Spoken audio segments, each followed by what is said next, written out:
Hello. Welcome to this episode of Hammering Down. I'm your host, Keller Hodges, and I'm hoping you're having a great day. I'm coming to you after Birmingham's win over FC Tulsa. They get a big win in the Jägermeister Cup. Did it differently than we're used to seeing, which is very fascinating.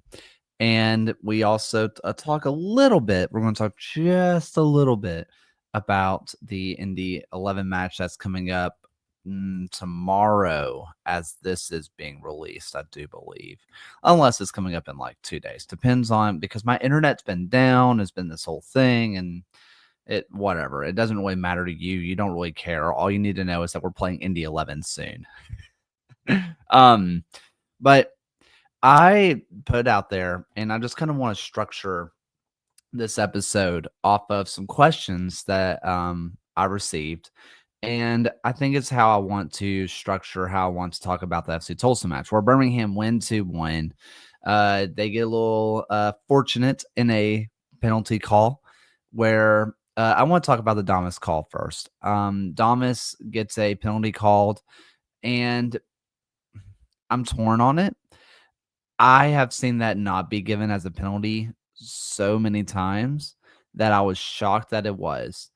From the replay that I saw, it looked like Damas gets a nice first touch, second touch, decent, but it goes pretty heavy. It's a heavy second touch. And it does look like the Tulsa goalkeeper comes around and kind of clears him out. Not clears him out. That's a little bit extreme. The Tulsa Peñaranda comes out and does look like he gets his leg, which causes Damas to go down in the box.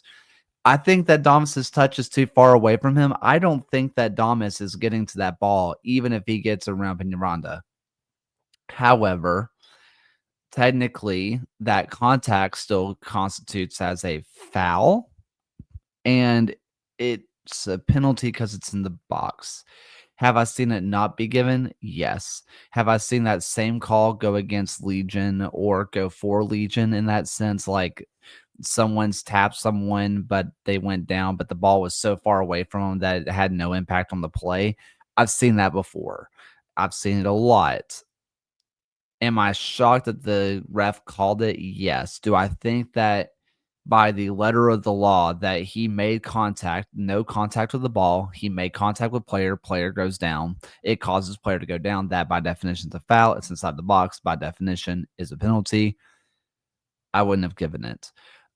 Later on, just a few minutes later, Legion concede, and that had been coming for a long time, but we'll talk about that as well. But hey, listen, we get a nice moment where Preston drives down the field, where it looks like it's a counterattack for Tulsa. Legion are able to win it back. The ball goes up to Lasso. Lasso goes over to Preston. Preston dribbles into the box, and not the best shot, but Tregarthen, Seba, comes across from his right wing position, cleans it up. It's a really nice finish. 2-1. That's the way it ends.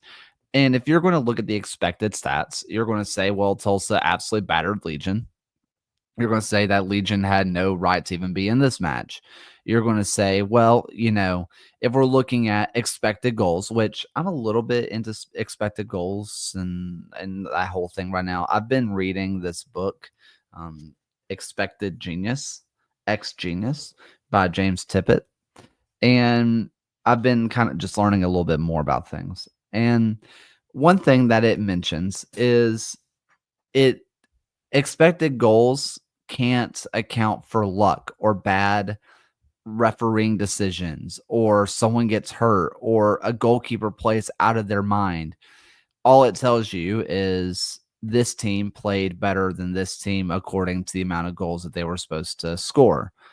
And the amount of goals that were supposed to be scored for Tulsa, according to the expected goals, is right on 3 goals.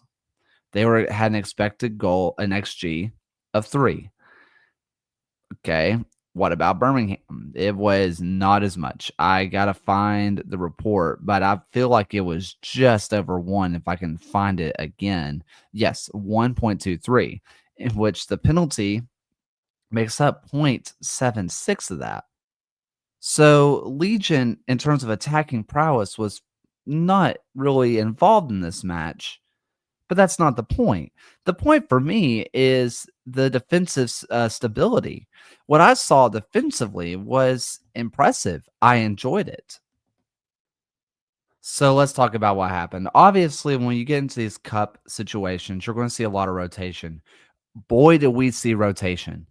And when we got the lineup card and you see coming out, you have Kavita Suarez in the middle. That you kind of expected that. Granted, Kavita is going to be going on international duty, so you're probably going to see Jake Roof slot in there, maybe.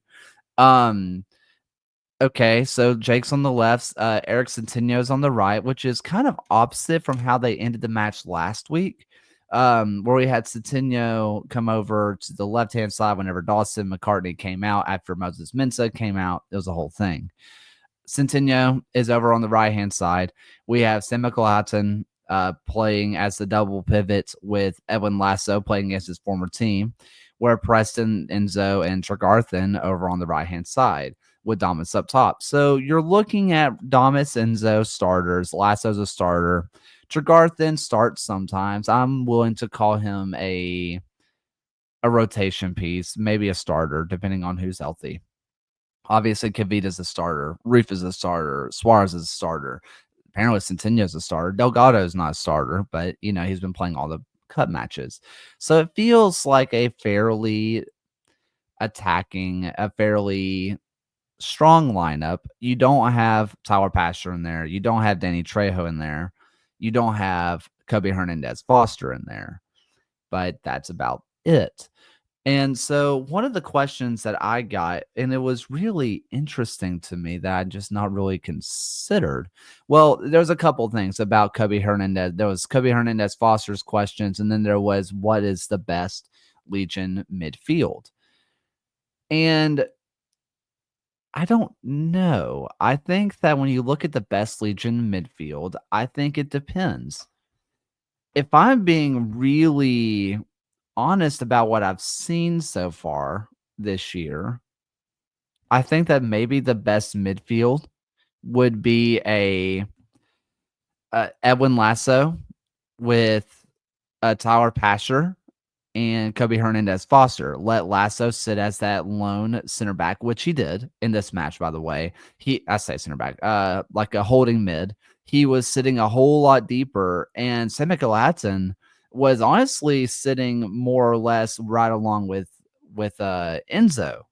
And that makes sense because when I was doing a little bit of film study, I never made the video, but when I made my film study about Sam Mickelhatton, he looked more like a number 8 to me. Kind of think about how Bruno used to play for Birmingham or even Matthew Corcoran. And he is kind of that number 8 role, not really that proper number 6. And so there's a world where maybe your best lineup is Lasso, Edwin Lasso, Semical Hatton, and Tyler Pasher.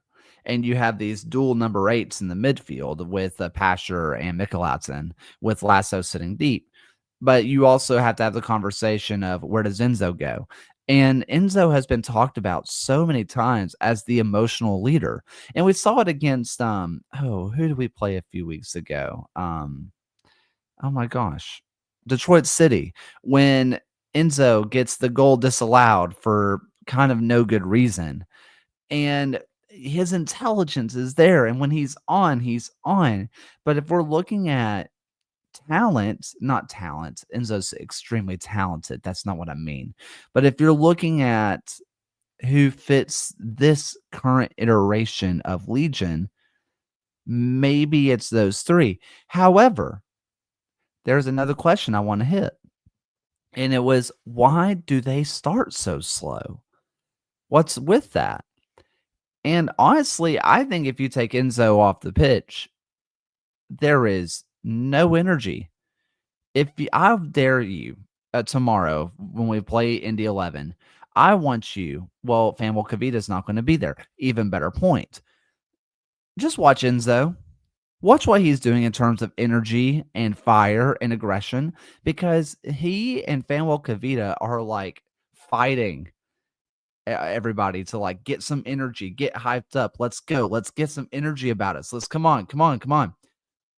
If you're watching any of the backroom videos, if you're watching any of those behind the scenes that come, excuse me, that come out on Instagram, they're like energy, energy, energy. Briggs is saying energy, energy, energy. Start fast, start fast, start fast. Go, go, go, go. Enzo's bringing that. He's bringing the fire of that. Where I don't know if a Sim is bringing that. I don't know if a Kobe Hernandez Foster is bringing that. I don't know if a Edwin Lasso is bringing that. And that's nothing against them. Not everybody needs to be the hype up, oorah, let's go, guys. But Enzo is that guy, especially with Fanuel Kavita not going to be there. Fanuel's another one of those guys. Fanuel is not here. So if I'm being really honest, I think maybe your best lineup is Enzo, Kobe, Edwin, Edwin Lasso. But that leaves out a Sam Gladson, who's been playing decently well. That leaves out Sebastian Tregarthen, who I think deserves starting minutes. I don't know what you do with that. Where do you put Pasher? Danny Trejo has been a guy who I think is going to be really interesting to see how he's used in that same idea. There was also the question about Kobe's missing. He was missing. I didn't see anything on any injury reports. That doesn't mean that he wasn't on an injury report. That doesn't mean that he's not injured, but chances are is that he's just played a lot of minutes, and this was a chance for him to get a little bit of rest. That's kind of what I took that as. I wouldn't read too far into it. There was also the other question from Timothy Bellin, who does wonderful work over at Birmingham Sports, BHM Sports. So please go check those out. Let me check out the injury report, by the way, really fast as while I'm thinking about it. He was not listed on any injury reports for Tulsa. AJ Patterson's listed on the injury report on both of these. So yeah, so no listed injury reports, not even for Moses Mensah, who we saw go down injured. Kobe, yeah, I would just say, oh, sorry, Timothy Bellin. Going on, do you expect any outgoings, either alone or permanent, following the influx of new players? I think there's an obvious one. I don't know where Steven Turnbull fits in this team. He was bought. He was the only player that was paid for on a fee, by the way. Damas was a loan. Trejo was a free. Turnbull was paid for.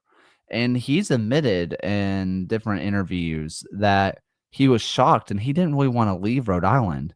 But we also saw at his time at the end of Rhode Island, he wasn't getting minutes there either. Whatever happened when they brought him in, I mean, Tommy Sohm said it very bluntly. It was a coach's decision that Jake Rufus starting over him. Well, guess what? We've had two more coaches since then, and they are still making the coach's decision to have Jake Rufus start over him. In fact, bringing in a guy that hasn't played the championship in a long, long time. He's been an MLS Next Pro guy in Eric Centeno. Clearly, if this is assuming that Turnbull is not injured, if Turnbull is injured and they're not listing it, this is a whole nother conversation, but he's been on the bench. He's the odd man out. He's not going to get minutes. I think you could also look at Timmy Areku, who came at the very end of this match, and we saw him play. I was very intrigued by how he played. He only got 4 touches, but he made a nice little defensive play. He sat very deep. They kind of treated him as a pseudo center back for the little bit of time that he was on. Sorry, Areco only had 2 touches of the ball, but they were all very deep. They had him play pretty much as that pseudo center back at the end of the match. I would be interested in how that works out. I would be very fascinated by that. I don't know. I just don't. I think Timmy is another guy who could go on loan because Briggs said that Lasso is just a better version of Temi, and Temi needs more time to develop, and he's not going to develop if he's not playing. So maybe he's a lone guy. But I would not be shocked if Turnbull's time in Legion might be coming to close. That's no conversation from behind rooms, by the way. That is just purely he's not playing. They paid for him. Like either he's got to start playing or they got to cut ties because other than him being depth, which he is, which I think that's might be what you see because you might see a Dawson McCartney not play this upcoming weekend. You have Coutinho and Turnbull playing together this week, and that would be fascinating to see. But Dawson McCartney has also earned his right to play if he's healthy. That's going to be interesting. Let me see. Were there any other questions? Yeah, Briggs has been amazing at making halftime adjustments, but starting matches is poorly is a trend that dates back some time we still haven't been able to shake. Yeah, I don't know. I don't know. I think that our best starting of matches was against Detroit City, and Ronaldo Damas was just pressing like a madman. I think getting a little bit of that same energy into that midfield that Damas has and that the backline seems to have, I think that's going to be the way forward. Let's see. I saw a couple more questions that were in the Magic City Brigade Discord, by the way. So I kind of post stuff in there as well. So if you want to have like conversation with me or other people, it's there. So enjoy that if you can. Let's see. Okay, so I know this comes from Ash. I know that the cup matches are a little bit more experimental in roster spots. What did you see that might roll over to league games from folks names we don't see called as often? There was the initial conversation about Delgado. I thought Delgado played amazing, and I've been a Delgado truther a bit. Is he young? Yes. Does he have occasional lapses in I don't even want to say trust his ability too much because that's mean because he's a super talented player, super bright future about him. But like he had the one play, I think in the 6 minute where he kind of has a silly little turnover and it leads to immediate scoring chance that I believe just goes wide of the left post, if I'm remembering this correctly. And those are kind of moments where a Matt Van Okel probably doesn't try that ball. And it's because Delgado backs himself. He considers himself one of the best passers on the team. And I promise you that if you go watch him in practice, he is. Watch him in warmups. He is. He's awesome. But knowing when to play those passes, knowing when to be risky, he seems to kind of need to grow a little bit in that role. But I wouldn't be shocked if you saw a couple of minutes for him in a league match, especially as we get towards the book end of the season and, guys like Matt Van Okel needs a little bit more rest or, they want to try to get him off his feet a little bit to keep him healthy for playoffs. I wouldn't be shocked by that. But it's pretty clear he's our cup goalkeeper. So we have at least 2 more matches with him with Indy 11, who we are tied with them on points. We're tied with them on goals for, which at that point it goes to goal difference. They have a better goal difference. Whoever wins our match, this is not this Wednesday, by the way. This is later on in the season. We played them in the Jägermeister Cup again. Whoever wins that match is pretty much going to win the group. It's almost certain. And so that match is going to be worth everything. Delgado is going to have to play essentially a playoff secure. That's going to be some of the most pressure he's been under as a professional. I think that's going to be interesting. I think it's going to tell us a lot about Delgado, despite him being very young. Another player that we probably don't get to see as much is a Semikel Hatton, who I think it was Briggs' second game. He gets sent off in the first half. Unfortunate. It is what it is, but you can't do that. He had a great game. I think you see the talent there from Mikel Hatton. He's a wonderful set piece taker. I think he can be a number 8. I know he wears the 6. I think he can be a number 8. I think that he'll be very good going forward.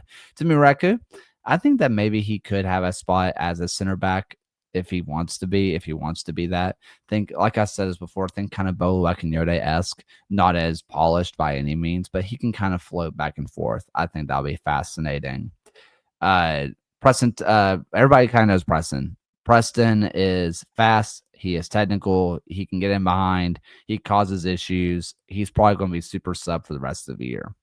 Seba Tregarthen, I think it's time to let him just like start. I think he's awesome, but I just don't know what you do with the rest of the team. If we had a little bit less, I think we were a little bit more ruthless in our midfield. Guys like Enzo would be dropped purely tactical reasons. And that's kind of why I brought up this Expected Genius book, by the way, where they were talking about Brentford's old coach, and I can't remember who it was. It was the one before Thomas Frank. And he was talking about we we are letting humans into we need to let humans coach the game and all that kind of stuff about how he said that the Brentford team was doing just fine because they had a strong locker room and they were a quality group, but Brentford's analytics were saying we're overperforming. We're not playing well enough. We are scoring more than we're basically creating. We are not conceding as much as we are allowing, but we're getting lucky. And it ends up being coaches let go at the end of the season because they didn't get promoted because they fell off. It happens. Thomas Frank gets them promoted, and they're one of the best championship teams ever because they trust the analytics. Enzo brings the human element that you can't quantify, and I'm not so far in the analytical discussion that I can't hear it out or that I'm all about the numbers because you need Enzo. The emotional fire is what he needs, is what this team needs. We just talked about it. They start slow. They always start slow. You need a guy like Enzo on the pitch. Think about how it happened with Loudon. No Enzo. We score within the first few minutes. It all falls apart because there was no one with fire and intensity. You need either someone to step up in his role and bring that intensity, or you start Enzo. If this team was a little bit more ruthless and a little bit more analytically driven and saying, this is what the numbers show us, I think you see maybe Tyler Pasher going in over Enzo, Kobe Hernandez, Foster, Simicalatin, or what's his name? Lasso, some kind of rotation of those five, and then Seba Tregarthen on the right. It'll be interesting to see. We also saw a little bit of Cameron Lacey. Not too much to tell anything, but we saw him. He was there. It happened. So how about there were two other questions. Sorry. And they were both kind of just general league questions. So I'm going to throw it out there. One of them was about Detroit City, how they are trying to move up their plans to have their stadium unveiled. I believe it's next year. It's going to be 15,000, which will fit within the USSF's, the U.S. Soccer Federation, within their mold of who can play in Division One. It's a stadium with 15K, and how they're going to own their own stadium. And what does Birmingham need to do to build it? I don't know. The city of Birmingham's not going to build it, so it has to have a vast majority of private money put in. So the owners of the club, I think, will have to put in at least 75% of funds to build the stadium, and the last 25 can be done via grants of a city. I think you could pass that. Where are you going to find cheap enough land to convince the owners to build the stadium to do all those things? I don't know. So, because the city of Birmingham's not going to build it. They built the amphitheater. They built Protective Stadium. They're not going to build more of those venues. They're just not. And if they do, chances are it's going to be ran by the BJCC. Do you want that? Do you really want that? So I think that we're looking at a long road ahead if they want to build it in Birmingham. If you're okay with traveling outside of Birmingham, maybe towards a Chelsea, maybe towards a Hoover, maybe towards a Gardendale, maybe towards a Leeds, if you're willing to go in one of those directions and say that it's not the Birmingham Legion, then you could probably find affordable land. If you want this club to stay in Birmingham, that's the conversation. And then here's the other league wide. How concerned should Tampa be considering they don't have a coach after at least two other teams have hired recently? Yeah. So Oakland fired their coach and just hired within the same day. Obviously, Legion fired and hired. We saw that. If I'm Tampa Bay, I'm concerned because that's something to me. That is either they have a guy and they're waiting for him to be available coming up in the offseason, which is possible, or what is more likely, the Rays ownership, they're all one big conglomerate. They're not putting in money because they have other things going on with their life. Because are the Tampa Bay Rays going to leave Tampa? Are they going to leave Florida? Are they going to have a stadium? Rowdy's on the back burner, probably not putting in the money. I'd be worried. So let's hit a little bit of Indy 11. This Indy 11 team is dangerous. They're solid, but they are kind of underperforming. The I am not in. This is an important match for Legion because I consider this a must win, should win, if I'm being completely honest.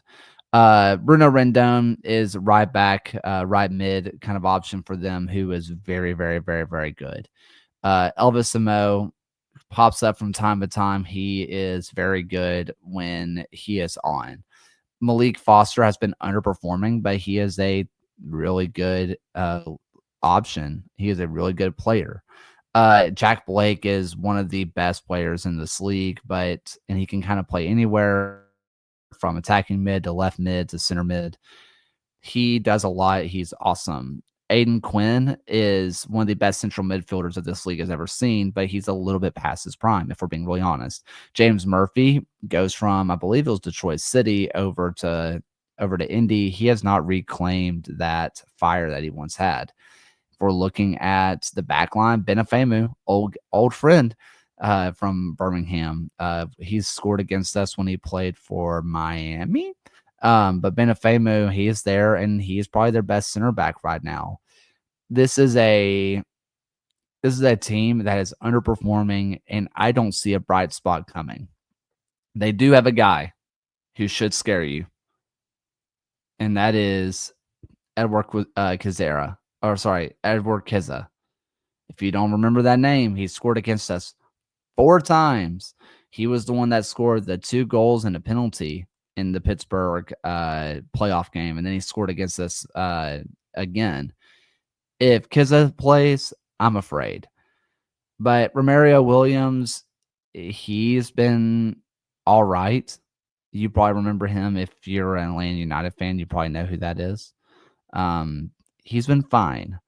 Elvis Samo's been fine. Malik Foster's been fine. Bruno Rendon, again, he is one of the best right wing backs that this league has to offer. I wanted us to go after him. He's that good. Aiden Quinn's one of the best that this league has ever seen. He's 33.